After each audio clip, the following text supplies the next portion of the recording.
Hello, everyone. Welcome to the live stream Babbling review show with myself, Mike, and Sloth today.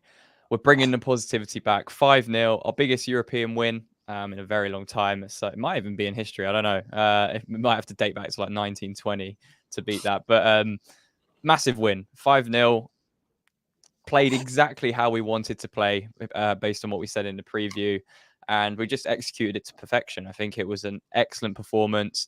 We're obviously through to the quarterfinals, who we know we're playing by Leverkusen away, which I'm sure most West Ham fans expected to get kind of a tough draw anyway. But, you got to beat the best to be the best in these types of competitions. And let's just start with the Freiburg game before we kind of move on to what we want to see moving forwards and how we can take that into the Premier League against Villa on Sunday. But massive win, 5-0. Kudus in the second half was on absolute fire. And, we got that all-important first goal early on. We were kind of discussing the lineups beforehand when they first got announced. Obviously, Cresswell was in there. I think we all agreed that it probably should have been Ben Johnson in there. And also Antonio started. I think that was one of the big calls from Moyes that we'll get onto in a second. But he brought Moyes in for Ward-Prowse, which maybe came a little bit as a surprise because Ward-Prowse is kind of his signing. He's wanted him a long time. He's been having some good stuff. But yeah, I think, as Mark's saying here, always in the bag. Easy to say that now we've won 5-0. But yeah, it was a really good performance. So when those kind of lineups were announced, were you still confident? Were you happy that Antonio was starting? I know we mentioned it briefly, but yeah. Well, I'll be honest about Cresswell as well. We're getting onto that. Look, we'll get onto that later. I think it was pretty much what I wanted. Like, I'm not going to sit here and go, oh yes, or this is why I wanted it to be. And I didn't think a 5-0 was on the cards, to be honest, because I think their heads went after the third goal. But regardless of that, I think that was exactly what we wanted, and hopefully the sort of side that we'll see going forward into the rest of the season. Good attacking output, and we've said for a long time that James Ward-Prowse and even Paqueta is their makeshift left wingers. Yeah. So seeing him move centrally, where I think all of us have expressed that is his best position, is going to be massive. It should be something that we look to build upon. Yeah, Mike, how did you kind of feel? I think when we first started the game, it was like, okay, how are we going to approach this? We're either going to, we're 1-0 down in the leg, so we do have to kind of go for it. And I think Bowen as well alluded to it in his post-match press conference, saying, they just love playing on that front foot, pressing, especially at home when in those kind of situations in Europe. So I think the first couple of minutes were a little bit cagey. I actually thought Freiburg started pretty well, pretty positive with the ball. But then we started to get grips of the game, a few set pieces. And then we obviously got that first goal from a set piece. Souček flicked it on. Paqueta put it away. Early goal, 1-0 up within 10 minutes. Did that settle any early nerves you might have had watching the game? Or were you kind of quietly confident throughout anyways? Mate, it was like the pressure valve going off when that goal went in. Yeah, I probably lost my voice. By the time it was 2-0, I had no voice because it, like I say, the pressure valve had just been released. And you say, we started off really edgy in that first kind of 3 minutes or so. It was like, this is going to be the part of the game we play. But once we got our foot on it, we had a couple of those set pieces that kind of troubled them. Again, to allow Souček not once, not twice, but 3 times to do exactly the same run and get onto the ball, they were just asking to be punished, and he did. And we scored a goal really similar to that. I think one of Paqueta's first goals in open play was similar to that. I think it's Newcastle. Away at Newcastle, wasn't it? Yeah. Yeah, at the back post, really similar kind of set piece, and it was good because those set pieces in the early, kind of throws of the game were good. They were real quality, and there was a little irony that Ward-Prowse wasn't playing, and we had some good set pieces coming in. Yeah, massive sense of irony. He was brought in to be the set piece master, and whilst he has 11 assists this season, let's be honest, in the recent weeks, those set pieces have not been anywhere near as strong. But I think once that goal went in, you could sense in the crowd that there was, we're gonna do this, because at that little bit of pressure that we applied onto Freiburg, you could see that they were already creaking, and you could see that they were actually nervous because again we've already beaten them twice, and I think there was an acknowledgement from them and within their fan base that there was a level of good fortune in their win. It was hard fought, and they deserved to win because they put the ball in the back of the net. But it was a level of good fortune, and because of what we'd done to them in the previous 2 games, where we just overpowered them, I think there was maybe a level of, if we concede again early, because it looked like we were going to kind of bang in another one within the next 2 to 3 minutes after that, they would capitulate and fold. I don't think they probably anticipated that it would take as long for us to score and them still to capitulate. Yeah. But it was a great way to start the game and kind of to set the tone for the rest. I think for the players, it helped them relax as well, and it allowed them to kind of go out and play. But we nearly did concede straight away. I know. From Shalai, who is a quality player. It's a player that I would quite like to see at West Ham. I think he'd be a great player on that right-hand side as a kind of replacement. Not replacement, but what I mean is in terms of a substitute, someone you could bring on who's hard running, does have good finishing, good movement. I do think he's one of those players that would be worth having a look at. But he over-rotated on his shot and put it wide. And that was probably the best thing that could have happened for us, because it just then it was that extra little moment of, hang on, we're still in a game. We need to keep our levels high. And I think that really kind of probably helped us in which to go on to do what we did during the game. Yeah, I think as well, I think for the first time in a long time in that ground, the atmosphere was there from the start. I think the crowd were right up for it. It felt like the West Ham of last season when we were having those good moments in Europe. And it kind of has happened again. And I think, the way we started the game, it sets the tone for the crowd as well. The way we approached it, pressing, we had like 3 corners in a row. We were really putting them under some pressure. I think just before that as well, Kufau had done like a long throw into Bowen, and that nearly crept in. So we were definitely putting on the pressure. We obviously knew in the ground that we needed to score. So when that first goal did come in, it was like, okay, let's relax. Hopefully we don't concede, which, like you mentioned, Mike, we almost did within a minute. But then I think the players kind of settled down a little bit. We kept playing with that intensity. And I think Freiburg, we mentioned it again, time and time again, they will overplay when they don't need to, and they're not good enough to do it. That's just the reality of the situation. So there were times in that first half where we were pressing really, really well. Alvarez in particular was covering a lot of ground. He was pushing high up, and they just didn't know what to do with it. They couldn't kind of beat that press. I thought Mavropanos and Zuma were stepping up very well, pressing high and squeezing that space. And then I thought we were keeping the ball really well. And Sloth, that second goal came again from a very well-worked goal. I think as people have probably seen in the highlights, Antonio kind of dummies it deliberately to leave it for Bowen to go through. Bowen kind of shrugs off his man, which I like to see from Bowen. And then he kind of takes that touch to the left and shoots to the right, bottom right-hand corner. And we're 2-0 up in about the half an hour mark. And again, that kind of take a deep breath. We're ahead in the tie. Now it's up to Freiburg to see if they'll want to be a little bit more ambitious and try and attack us. Yeah, and I think it was it was coming. There was obviously Kudus missed a sitter before that, and I think I even tweeted and I said, look, Kudus has missed 2 sitters in 2 games now, so a couple of worldies, or he's due a worldie.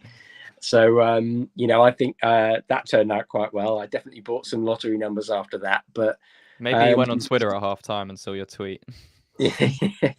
But I think we looked comfortable, and I didn't mean it with any disrespect, and I still don't mean it with any disrespect.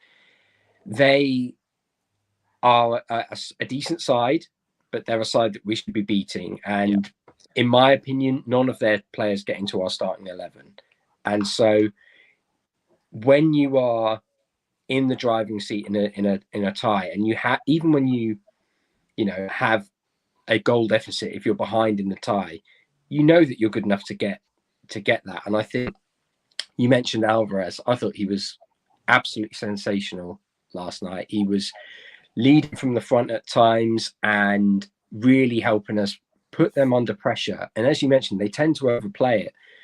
And even when they were 3-0 down, they were taking their time and passing it along the back 4. And you think, I just didn't understand their game plan, because surely if you know you need a goal and you can put us on the back foot, why are you just passing it back. Yeah, I think in the first half they tried a few times, didn't they, where they would kind of wait, give it to the goalie and then go long. They would try and go long and try and get in behind our high line with a flick on, but we were just defending really well. I think Mavropanos and Zuma were winning pretty much every header that came that way. So to be honest, it's very reminiscent of the games we've been frustrated about with us. Yeah. A team that thrives on crosses, getting the ball in the wings, putting the ball in the area. Very much doing what we did when we were, we're 1-0 down, but we need to stay in the game. We don't want to concede another. When we won 2-0 down, but we don't want to concede another. So we'll try and be patient, keep plugging away. An opportunity will come. Because again, that Salah one probably also gave them that idea. Another opportunity will come. We get that other opportunity, we're back level on aggregate. And then it's anyone's game. So I can see, in some respects, there was probably within the players and the management of, well, whilst it's 2-0, we're still in the game because we've created a chance out of nothing. We can probably create another one. However, that never transpired because even when they were hitting it long, their early centre forward isn't the same height as Zuma or Mavropanos. And as we know with Zuma, if you're going to play a long ball game and it's just going to be headers, he's far more comfortable than if they were trying to feed the ball in the channels. And fortunately for us, they lack a lot less pace than we do. And I think that was a very big contributing factor. Salah was about the only one with pace, but they couldn't get him consistently enough in positions to cause us problems. And the one time he did, he had a very good shot, but he just pulled it wide. Yeah. What did we make of the Bowen goal then? I'm not letting you get away from that. Can we talk about it? I think Ginter had committed. I thought he was a constant threat for them. You could tell that while he was one of their focuses for the defenders, because we have the double threat of him and Kudus, and then we played Antonio, who can be very inconsistent at times. I thought he was fantastic last night, and he deserves all the praise for it. We just had too much for them up top to contend with, and they were working hard. Do you think Bowen felt a lot more natural back on that right hand side last night instead of playing through the centre? I think this I think he looked well.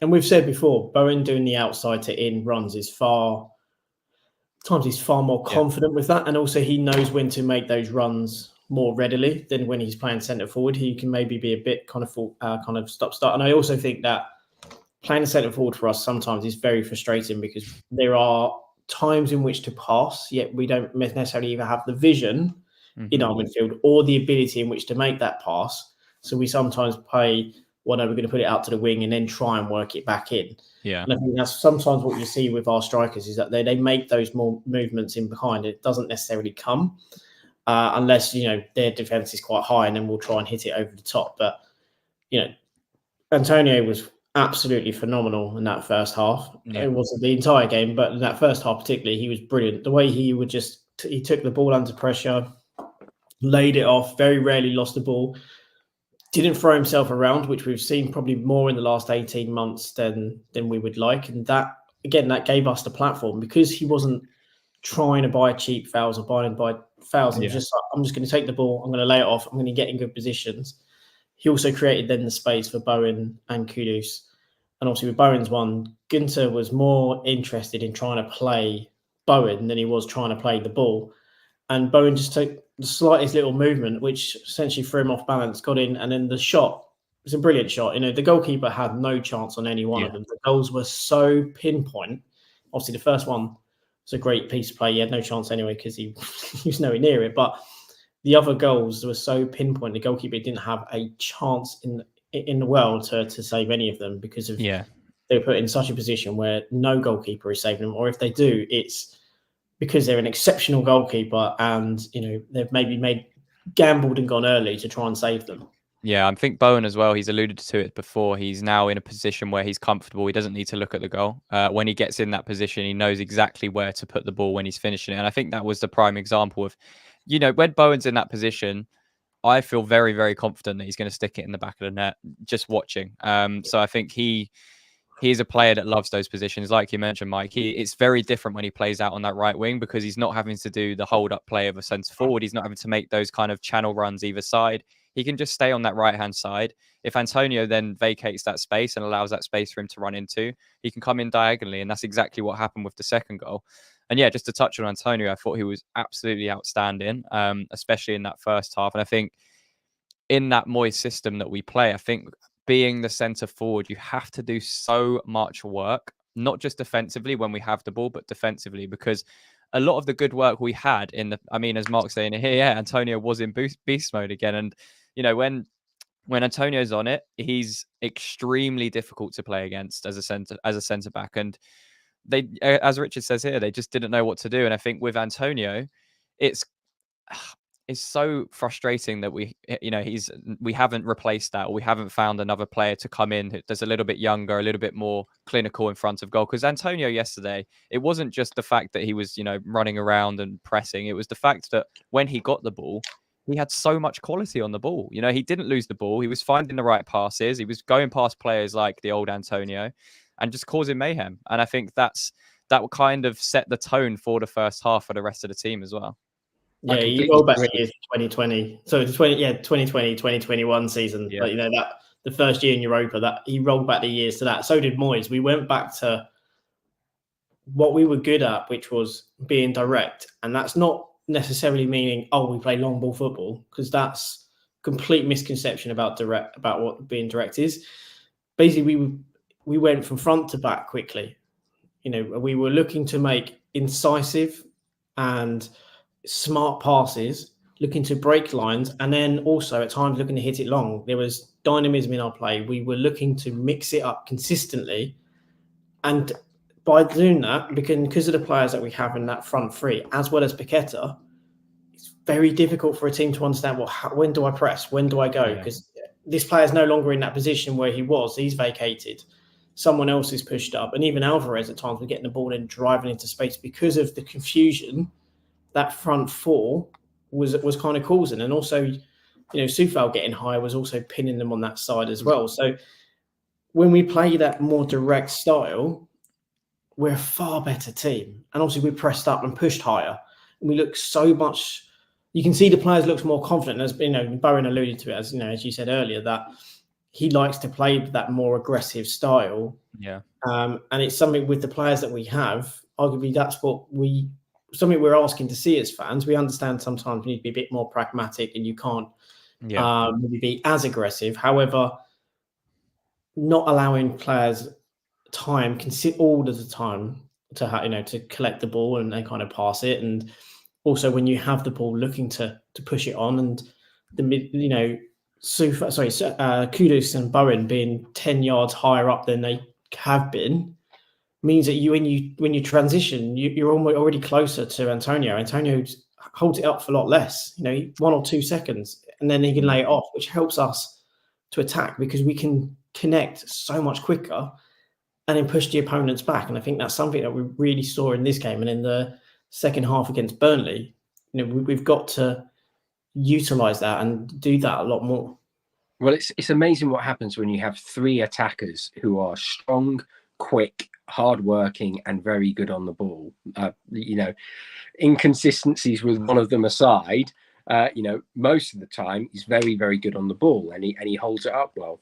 But one of the things I'm going to come back to is people were calling for Danny Ings to start, and I said he can't start for us. He doesn't start for us long term because he completely changes how those front three play, because he doesn't have the pace. And it's nothing against Danny Ings, he's a clinical finisher, but he just doesn't suit that system. And when we look at someone in front of him, so he can drop off and link, and that's how it works. When we look at our best, it's because we have 3 physical, very quick players who can create something out of nothing. And I think hopefully this is going to be the start of a consistent attack going forward. And it just shows how important getting, as you mentioned, a like-for-like replacement is going to be in the summer. Yeah, no, I completely agree. And yeah, it was really important that that we started quick. I mean, obviously we went into half-time 2-0 up, and it was just a matter of managing the game in the second half, which again we did excellently. Let's just read a few comments before we get into the second half. Evening, Richard. Good to see you back in the chat as always. DeCanio saying privileged to witness that Kudus goal from the Bobby Moller, which we'll get into very shortly. Troj still buzzing. I think we're all pretty buzzing, even though the draw we'll get onto very shortly. And yeah, I think Troj says Kudus doing a good job on the left, but kind of limiting him. We'll touch on that as well. That's a good point. If Antonio can do the same versus Villa, I'll be more excited. Yeah, I guess. Yeah, it's a fair point. It's just a completely different, kettle of fish when it comes to Villa. It's going to be a tough game. But yeah, I think it's interesting to see how we now approach that Villa game. But yeah, we'll get onto that after we've done this recap. And so, lads, half-time, 2-0 up, in the lead on the night and in the lead on the leg, 2-1 up. Did you expect to see the same type of performance of the first half in terms of, going out and pressing high? Or were you kind of happy to say, okay, let's kind of manage it? They're not really threatening when they have the ball, when it's with their defenders or their goalie, and we'll pick them off when they try and be a little bit more expansive, because they inevitably have it all to do now. And with Bowen and Kudus on transitions and Antonio as well, will hurt them. What was your wanting of the approach? For me, it wasn't broken. Why change it? You just because you're 2-0 up, don't kind of sit back. If there's ever, sometimes in tournaments and sometimes in games, you have to lay down a marker. You have to kind of make a point to people as to, if we're in this kind of position, we ain't going to sit back anymore. We're not going to hold back. We're going to be ruthless, and we're going to make an example. Some teams do that. We've seen City do it for years. In some games, they're so comfortable, but they've just gone, you know what, actually, this game, we're going to be absolutely ruthless and we're going to tear someone apart. You can just sometimes see that that's their attitude in certain games. And I think this was one where we actually was like, the players felt that they could do some damage, and they felt, well, obviously we eased into the second half prior to the goal. We eased into it. But I think there was always that feeling from them as to, we could actually lay down a bit of a marker here and make a bit of a statement. If we kind of continue in the vein that we are, this is a team that we could punish, which is unfair maybe to Freiburg. But again, sometimes you have to lay down those markers, because we probably did have the most impressive performance out of any of the games in this round. In the second leg of the Europa League. Yeah, but still. Yeah, I think so. And I think as well at halftime, obviously they made a change as well. They brought on Gregorich, who scored in the first leg, the tall centre forward. So they wanted to go a little bit more direct. They wanted to get crosses into the box. They wanted to push us back a little bit.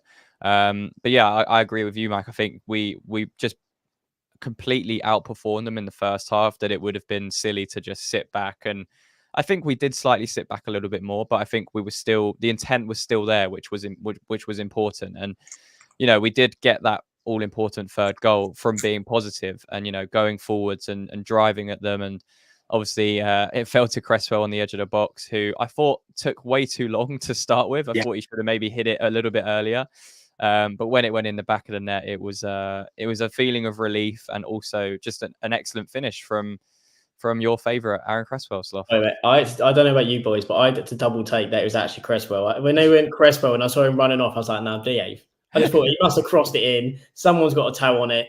He hasn't buried it.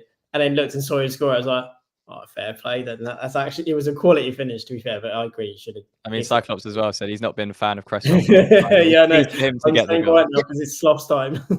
Yeah. No. I mean, look, it would be wrong and unfair of me to criticise him, and I'm not going to take anything away from the goal, because it's a great finish, as he seemed to have all the time in the world, and he certainly took the time to pick his spot. But it was one of those where no keeper's saving that. It was so well placed, and I am happy for him. It's a redemption arc of itself, but I think just for me, it's going to take a lot more for me to have any confidence in him. And we saw this in the first half, when he showed just how one-footed he is, and he tried to play a ball, and Freiburg just picked it up, and then they broke.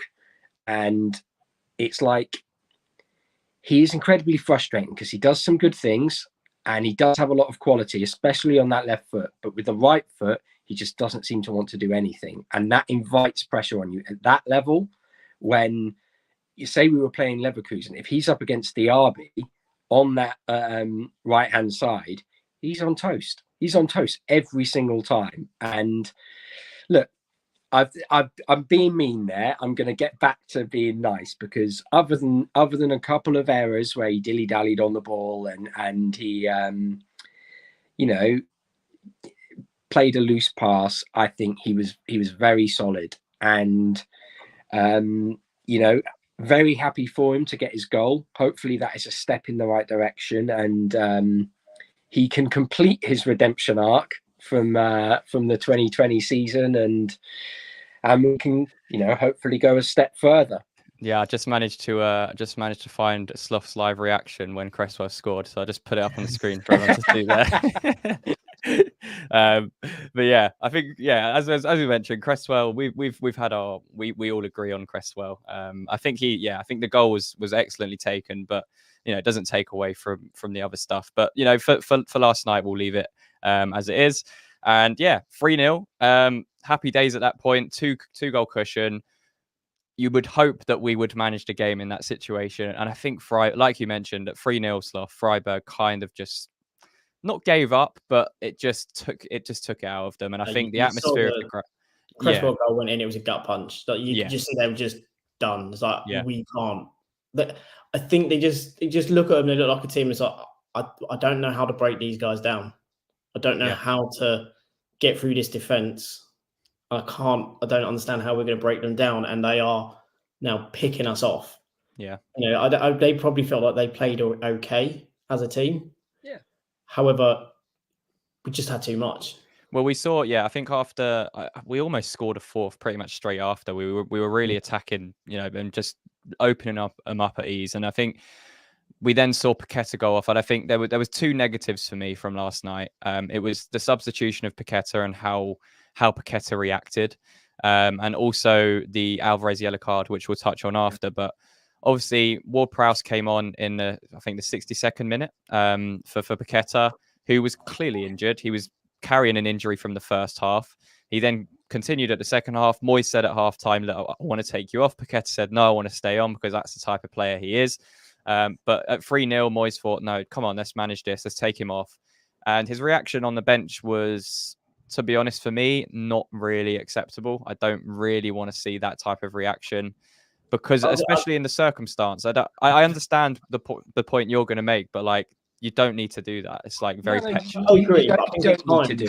You don't need to do it. But then again, we've just given praise to a player who actively wanted out and refused to train.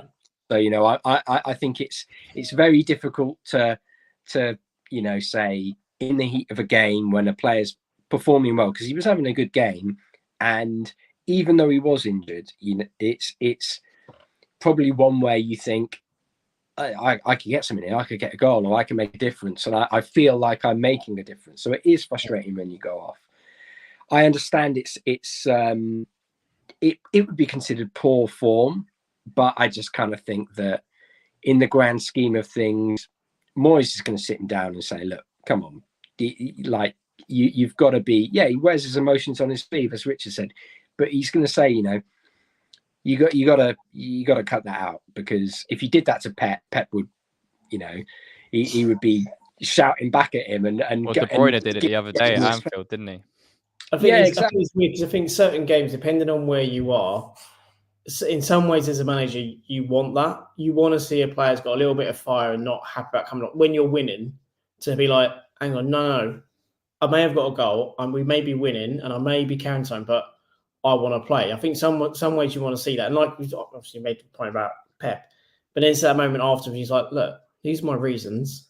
And then the player will accept it. And I think Paqueta's that type of player that we were playing so well. And as I said, looking to make a statement. And because players felt like they could do some damage, I think, again, he was a player that's like, I'm really feeling this today. I think I can actually cause a lot more. And I think whilst it's not a great image, also in some ways, sometimes that's what also the teammates need to see. They need to see a player who is so angry about coming off, despite winning, to actually then be like, mate, if that is his attitude for coming off when we're winning, and I'm a bit blasé, I need to sort myself out a bit. So in some ways, it can be negative, but you can also spin it in another way. If you're the manager at the end of the game, I'd be like, turning around to any players, going, "Do you see how annoyed he was at coming off? That should be all of you when you come." It wasn't. Yeah, I think for me, it wasn't like, again, there's a level of how you do it, right? So him like stropping about on the bench, throwing his shin pads about, whatever. You know what? If you want to do that, you're annoyed. Fair enough. But it was the fact that when Ward-Prowse was coming on, he walked off the other direction, and Moyes as well. They just didn't like acknowledge Moyes or Ward-Prowse when coming off. That's slightly disrespectful, in my opinion. I don't think you should just walk off like that. Fair enough. He's the best player at the club. He can do what he wants. But yeah, and also just a very short detour here. Let me grab it up. James is watching from Melbourne right now. I think it's like 7 a.m. where you are. From the US as well, so yeah, I don't know what time it is where you are in Melbourne. I'm pretty sure it's like 7 in the morning. So thank you very much for tuning in. That is definitely dedication. But yeah, I think as Troy said here, Paqueta spat the dummy. But he is the favourite child. He is the golden child, so he can do what he wants. And yeah, I think as you mentioned, Paqueta came off. Game was kind of managed at that point. You're thinking, let's probably make a couple more subs soon. Maybe try and get one more goal first. And then we got that stupid yellow card from Alvarez that just did it. He was so good all night, and then he just did that one moment of stupidity. But that all comes from James Ward-Prowse giving the ball away. It's still Alvarez Alvarez doing that. Yeah, of course, but he has to break up the play. Like he is basically, sacrificing himself because someone can't keep the ball, or just. He's told me like the hospital pass, but in reverse. Yeah. It's essentially that I have to commit. Well, if he can't pass 5 yards to his own player, and he's misplaced the pass, I agree with that. But then Alvarez has to be in that. Like Alvarez just before that had made a really good tackle, I'm pretty sure, and then his head had gone. In Alvarez's defense, if he doesn't do that and they go and they come through and have a good shot or they score, but that specific moment didn't warrant what he did. He burst out to try and win the ball back, and the problem is if he wins it back, all of a sudden we are directly in a very, very promising counter-attacking position. So in some ways, I'm with Alvarez, and also he was forced into that position by just very sloppy play from a teammate. Yes, his tackle was overzealous. However, you turn that the other way. If he wins that, we're then in an incredibly advantageous position in which to counter-attack him. I think it would have been probably 4 on 3. So there are, with most things, there's always these pluses and minuses. And what it's frustrating, he is out for the next game, especially it's by Leverkusen. And it's even more frustrating that he done incredibly well in the Burnley game not to pick up a yellow card when he came on, despite him throwing himself into absolutely everything, because that would have ruled him out for both Villa and Tottenham. So again, Villa's going to be a tough game for him to navigate because we need him for the Tottenham game. It's going to come eventually, isn't it, that booking? Yeah, I think it'll probably come in the Tottenham game, to be honest, because he's going to be well up for a scrap. But it's frustrating that he came in this one because he'd regulated himself so well for, I think, 67 minutes or so, roughly, when it happened. I think it's also frustrating that I know Lawrence is alluding to here that he'd prefer him to get the yellow card now, but it would have reset. That's why I'm annoyed, because it would have wiped for the quarterfinal, so he would have had a clean slate. And again, Damien's saying here, give Alvarez a break. I think he was desperate for the atmosphere not to drop. I just think it's a stupid tackle, and he's that type of player. Well, we agree it's stupid. However, I think there were mitigating circumstances in that gives him defence as to. I don't think so, because he knows he's one yellow card away from missing the quarterfinal. Yeah, but it's a stupid tackle because it's a stupid loss of possession. Like it's careless, and it's both. I think it's both. Yeah, but I mean, in my opinion, look. The only fault I can give Moyes for last night was that he didn't take him off. Like, but at that point, it was still like if they score, then they only need one more to then take it to extra time. So like it's 3-0. Like, I mean, if we'd have taken him off and they'd have scored straight away, everyone would be like, "Why'd you take Alvarez off?" Yeah, I also think I don't think they would be like, "Why you take Alvarez off?" If you can't defend that lead, then if you can't defend that lead, you don't deserve to be in the next round of the European Cup. So, but it would still fall on Moyes in that situation. But as it should fall on Moyes and the players. It's just how it is. You are defined by your decisions, and his decision to pick that team last night and the way that we played, Moyes was absolutely spot on. Roll back to 2021 season. Yeah, we were brilliant, absolutely brilliant. And obviously that 2020-21 season, we also did enjoy blowing 3-goal leads. But I don't think this would have been a game even if he'd have taken off Alvarez. I think he could have easily brought on. I think he could have easily even brought on Orford. Like that is such the control we had in that game. I think he could have brought on Orford or Urfi for Alvarez around the 50th, 60th minute. Once that third goal went in, because we had so much control, I think he could have made that sub there and then brought one of the young lads on because we'd have had such control. I don't think he would have done that. That's probably the only blemish on the night was maybe once going 3-0, not going, you know what, job done. Alvarez, off you come. Get on Ward-Prowse in that position. Paqueta, off you come. Yeah, I agree. I think if we as well, like you wouldn't even need to bring on Orford. I mean, we could have, but we could have just dropped Souček deeper, and brought on whoever played Kudus at 8 if we needed to, bringing on Urfi, or Urfi can play there. So, yeah, there's definitely. I agree. I think I as well think that taking him off before the yellow card wouldn't have affected the result. I think we still would have gone through, but. As well, I'm blaming Alvarez for doing the stupid tackle. Like he just didn't. Like bottom line is he didn't need to do it. The bottom line is this, to be honest, we just don't have adequate. And before anyone says it, Downs is not the man. I'm sorry, he just isn't. Hey, I digress. All right, let's stay on track anyway. Let's get on to the Kudus goal, right? Because we're all going to wax Liverpool. Let's get on to that. We've been building up to it, and it's frustrating because the Kudus goal actually came like 4 minutes after that yellow card. And I mean, watching it in the stadium live, obviously I sit behind the goal, the opposite side of where the goal was, so I had a really good view of how the run kind of unfolded. And he just kept going. He just kept going and going and going. Picked the ball up really well with a great first touch. He was probably shattered by this point as well. He'd done a lot of defensive work, a lot of transition work up to this point, and he still is just so electric. And how he moves with as well. So, and he's fasting. Yeah, so it's even more impressive how he did that. And happy Ramadan to all our Muslim, Muslim followers. Yep, definitely. I hope it's all going well so far. And. Yeah, as we was mentioning, Kudus just fantastic goal. Just kept going, took on one, shimmied past the other, and I think even the finish is slightly underlooked at the moment. He had to curl that into the near post, and it just squeezed in past the goalie, and it was just encapsulated what was a fantastic night and a fantastic individual performance from Kudus. One of the things that I recommend you do: rewatch the goal, but watch Bowen the entire journey. So right as when Kudus turns, I think it's Gunter inside out and goes to the right.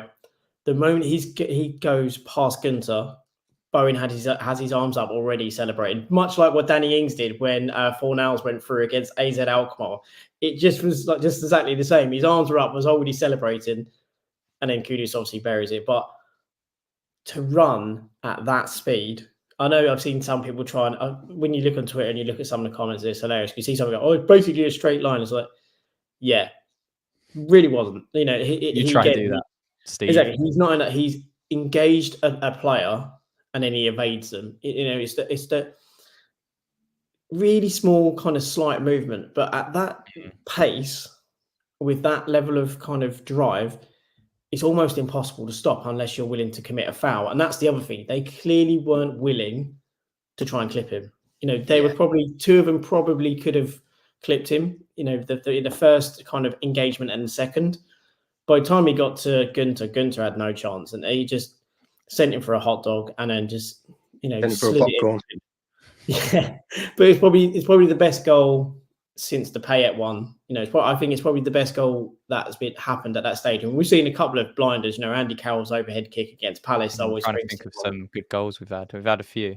Yeah, but I think that was probably in the context of the game. Like an individual quality moment, yeah. Yeah, to run from your own half.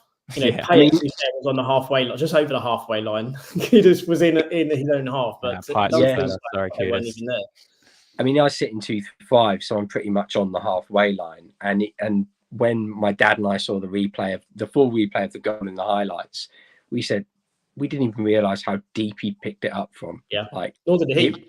We were thinking, oh, he's beaten someone, and wow, what a goal. But to see, when you see it on the TV screen and you see how deep he was and how far he's carried the ball at such speed, it's mad impressive. Yeah, I think as well, like as Troy's saying here, maybe even Messi or Maradona. When me and my brother, after we'd celebrated a goal, we were just doing the Messi chant, ironically. I think, it was deep black. Even they talked to him after the game and they said, do you realise how deep you were? And he's like, oh, no. And it's like, he was in your own half. He's like, oh, really? So he didn't even realise how deep he was. And then he got a good sit down as well. So he made great and then celebration. he got a spit shine on his shoes from both Zuma and Sufa, and rightly so after scoring that. If you're not polishing a player's boots after that goal, I don't know when you can or will. And he wasn't even done there. He wasn't done there. He still had another goal in him. Obviously, shortly after that, I think 8 minutes later, again cutting in on his left foot, and just quite similar to the Bowen goal, how he kind of used his movement to direct the goal into that bottom right corner. And I saw an interesting comment. I can't. There it is. Mark saying all goals are actually in the right corner of the goal. The keeper's left. So that's quite. They have Joe Hart in goal. I mean, 5-0. Fantastic result. Fantastic performance. And also, I wanted to touch on before we finish, but obviously George Urphy coming on as well. Clearly meant a lot to him, and I think a lot of the senior players rate him very highly based on the reaction on social media. I think even Paqueta kind of quote tweeted it saying like, "What a player!" Baller as well, yeah. So I think I like Urphy, man. I think that he's going to have a lot more opportunities hopefully next season, and maybe he'll go out on loan. But our youth team, we just need to having him on the bench is one thing, but seeing him get some genuine minutes is another. And I think they're probably one or two of them could make a bit of an impact now if given a chance. They're not going to potentially go out there and win us games, but it will be a good. Bearing in mind, obviously next season, and Moyes is probably not going to stay. However, he's doing his very best in which to state he deserves to be here, and for many reasons, yes. For many reasons, no. Yeah, that's not for us to decide. But doing things like playing more youth players would ingratiate himself back into West Ham fans' kind of hearts by actually playing them and giving young lads like Urphy, who's phenomenal for the under 18s last season, did really well for the under 21s when called up, been doing great for under 21s again this year.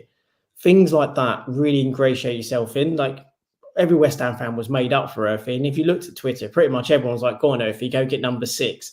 But it's that kind of thing that it's ingrained into West Ham. We don't expect to see them play 90 minutes, but a good 30 minutes here or there, especially when you're winning a game, something does no end but kind of build bridges with fans and actually start to go, you know what, actually you're paying respect to our tradition, especially when it's a good player. I think that's the important point. Is I think he deserves to play at the moment, or deserves opportunities in certain games or certain scenarios. Obviously, it's harder to do in the latter stages of a season as it is at the moment. But he's got 7 goals and 7 assists so far for the youth team from 17 matches. As an attacking midfielder, that is a fantastic balance of return. And you can tell the type of player he is. Even when he came on, the glimpses he had, you can tell he's a very talented footballer. You can tell just from the eye test. So quality player. Yeah, exactly. So, and it's the type of, I don't know, Alex Scott vibes, Mike, or slightly different? There is that element the about low him. Stocks, the position. I think he's more of an attacking player than Alex Scott. However, he's very graceful when he moves with the ball. He picks up good positions, and he's one hell of a ball striker when he's given an opportunity. So I would say there are elements of Alex Scott. However, I think Alex Scott also has played in such a variety of positions. He's such a rounded player. I think whereas Urphy is more of your Paqueta-esque, minus the huge level of skill, but I think he has that side about him. Yeah, no, definitely. I think, really good win. 5-0, fantastic performance through, obviously, to the quarterfinal, which we're going to touch on very briefly now. Obviously, we'll go into a lot more detail in a preview of the Bayer Leverkusen game, but just in general, lads, we know our route to the final. Obviously, Bayer Leverkusen next in the quarters. who have been unbeaten so far this year across Europe and domestically. So not the easiest of tasks. But we've also then got in the semi-finals, if we get through, we've got AC Milan or Roma. Again, another tough draw. But we're away in both of those in the first legs. Should we go through against Leverkusen, we've got the away leg first, which I think is a pretty big advantage in knockout games, especially with our European record at home and the way we can make it an atmosphere. So what's your initial thoughts on the draw and how you anticipating it goes against Bayer Leverkusen, just as an early instinct? I think it was the game that me and Sloth both didn't want. I think because obviously, as you say, that although Karabag took them to the limit and kind of showed ways in which to exploit them, which we were talking about earlier, was about, that if they can keep your wingers in the right situation slightly higher, you can really exploit them in transition because of Frimpong and Grimaldo. Obviously, they had Hincapié starting in this one, but if you can you'll be a bit brave with your wingers, you really can attack them. We did the same with Liverpool a few years back. When you remember when we just basically said to Bowen, sorry, I don't think it was Bowen at the time. So basically whoever was playing on the left might have even been, we'd say just sit behind Trent. We're going to let Trent Alexander-Arnold go forward, and you're just going to sit there and you're going to be essentially one of the players that we're going to look to release. And it's kind of that situation of maybe we're a bit brave, saying to Kudus, don't always track back Frimpong, because if we get the ball, we're going to look to jump it into that space that he's going to vacate. Now, Leverkusen have good, quick, left centre-back, left-sided centre-back and the right-sided centre-back, and Tapsoba and Kosho. They've both got good pace. So it's going to be tricky which to beat them for pace. However, Antonio, if he plays, and Kudus and Bowen, they're three players that's going to keep those three incredibly honest and is going to work them hard. It's going to be difficult to contain them in their fullback positions. And also they have a very strong bench. Schick has come on in the last couple of games in particular to turn it round for them. So I'm under no illusions it's going to be incredibly difficult, and we probably are up against it. Yeah. But, we certainly, because of the players that we have in that attack, we have a fighter's chance. We can probably rope a dope for quite a bit and then maybe hit them with a sucker punch or hit them with just a haymaker out of nowhere. I think that's where we are. I don't want to see us kind of play rope a dope. I want to see us not show them respect. That doesn't mean hell for leather, constant high press. That means just in certain situations we need to ensure that we are close and tight, because if we allow players like Wirtz the space behind our midfield, essentially the position where Alvarez would be essentially looking, then they are going to cause us problems, because they're a bit like a boa constrictor. They suffocate you and push further and further up the pitch and force you further and further back. So we can't allow them to have that level of impetus, because let's face it, they've not lost all season and they score almost every single game, and it's because of just how relentless they are.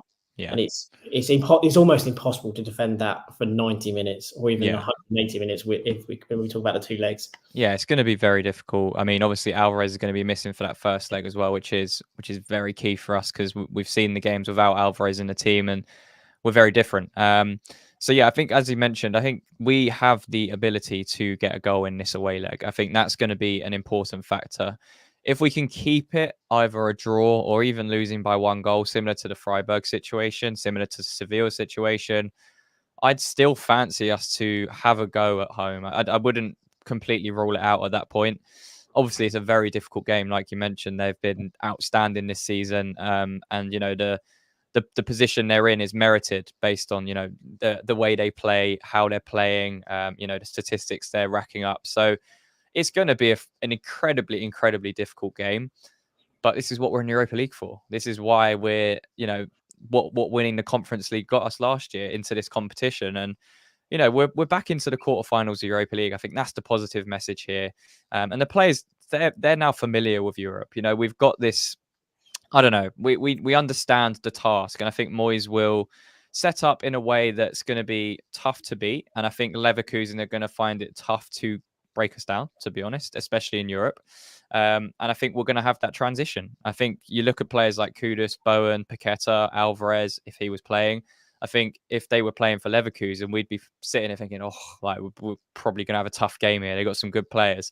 So we need to stop thinking of ourselves as extremely inferior to these teams, because in reality, I don't think we're that inferior to these types of teams. Look, that's quite a mad statement to say, given how they're playing. But I just felt over two legs. I don't think it's as one-sided as people are making it out. We've talked about it loads of times.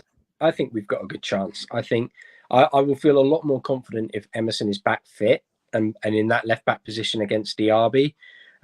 He should be back. I think he should be back. Well, fingers crossed he is, because I think he will be. You mean Frimpong, because Diaby's at Villa? Oh yeah, sorry. Yeah, Frimpong. What am I thinking? Frimpong. But I think with the pace they have at that side, I would feel a lot more confident with Emerson back then. Grimaldo doesn't quite have it on that side, so Grimaldo versus Soufal on that right hand side is going to be really interesting. But I think it's two dead ball specialists, and this is what I tweeted out earlier. But Grimaldo and potentially James Ward-Prowse coming in for Alvarez and Souček sitting deeper, that could be massive for us, because that threat we have from dead ball. Look, they have some massive players. Jonathan Tah as well is someone who David Moyes is a big fan of. But outside of those defenders, apart from Boniface and Schick, they don't really have much height.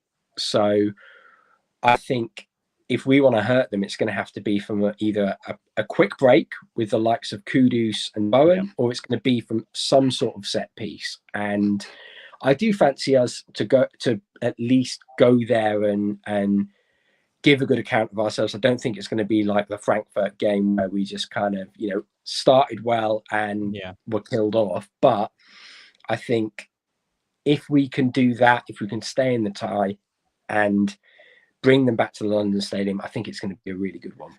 Yeah, definitely. I think let's just enjoy the moment of beating Freiburg. We're into a quarterfinal of Europa League again, which is a fantastic achievement once again. So let's wrap up with our man of the match from last night, because there were some really, really good performances across the board. And I think we might be in agreement on who it is, but I want to hear you guys say who you think first. So let's hear Aaron Cresswell. Wait, I know that is false straight up. Stuff's back. No, go on. Seriously, who would you say? Big Mick. It's got to be Kudus. Kudus, Antonio. I'm going Antonio as well. I think Antonio was quite comfortably the best player yesterday. Really? Oh, comfortably. Imagine if we didn't have Antonio yesterday, I don't think it would have been difficult. I think it was the way Antonio played, and considering how he had been playing beforehand, I think it's difficult not to say Antonio. Kudus, I said it earlier, Kudus will take the plaudits because of the goals, and obviously the first goal was just insanely good.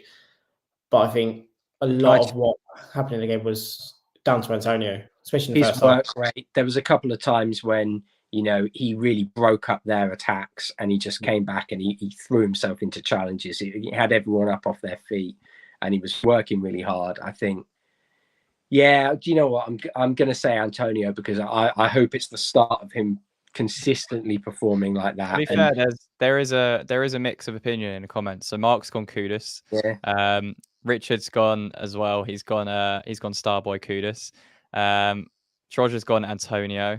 So there is quite a mix. Yeah, I think it's close, isn't it? Because as well as Michael says here, wait, I've just put Antonio lol.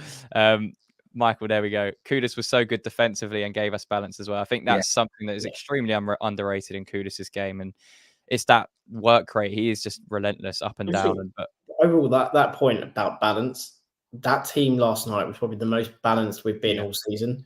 100%. It's frustrating that obviously something that we've called for a lot was Bowen to be back on the right. Maybe not his best position, but Kudus on the left, because he's such a good versatile player. And we obviously said about playing Paqueta as the centre forward, because Antonio and let's be honest, Antonio has been not good this season. 2 goals, 2 assists. But last night, that was the Antonio where you go, well, that player has to play. There's no two ways about it. He was superb, and if he plays like that, you're like, well, that front three makes perfect sense. It's really great balance in there. You put Paqueta in the midfield, all of a sudden you got a player that, like Alvarez, can receive the ball on the back foot, can receive the ball for defence, can also turn it into attack. It was just such great balance. And if Emerson had been in there, I think we probably could have done worse to Frankfurt if Emerson was there as well. I think that's probably our strongest alignment without Areola and Emerson, isn't it?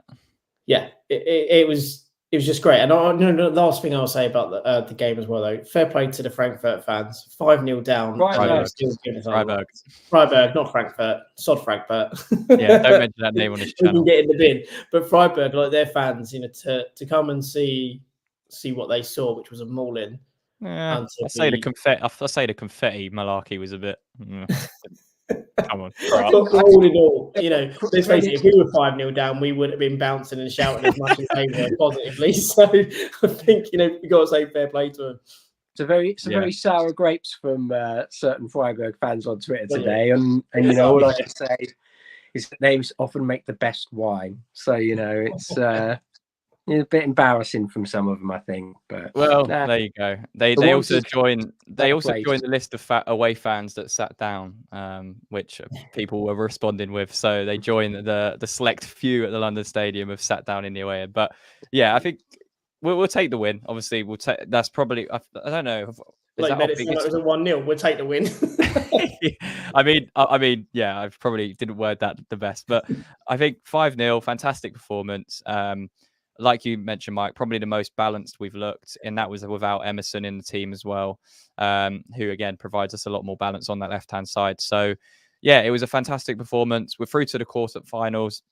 We're back positive. We've got another really important game on Sunday before the international break against Aston Villa, who also went through to the quarterfinals of their European competition after beating Ajax 4-0. So, going to be a very tough game on Sunday, but hopefully we take that confidence into the game, and then the players can reset, international break, and then have another strong end to the season with the Europa League quarterfinal, and hopefully trying to get in that top 7, top 8 spot, because it may be that with the coefficiency that the top, I think 5th, 6th, 7th, 8th would get Europe, or 6th, 7th, 8th, sorry, would get Europe, and top 5 would get Champions League. So hopefully, hopefully we can keep going strong in the league as well as Europe. But yeah, thank you for everyone that tuned into the live stream. Massively appreciate all the comments and support. Make sure to leave a like on the video if you did enjoy. And yeah, we'll be back tomorrow with our preview of the Aston Villa game. Again, yeah, massive game. So lads, fantastic win. Annoying about Alvarez. Paqueta's petulance isn't that bad. And we go into Sunday full of confidence, ready to win 5-0 all over again against Aston Villa. Most importantly, to be honest. Yeah, West Ham are massive. Best thing, isn't it? Best thing to end with. Artel as well. Common New Irons, Richard, see ya. Cyclops, cheers, guys. Yeah, thank you everyone in the chat. We'll be back, as I mentioned, tomorrow. And lads, until next time. Come on, you Irons. Come on, you Irons.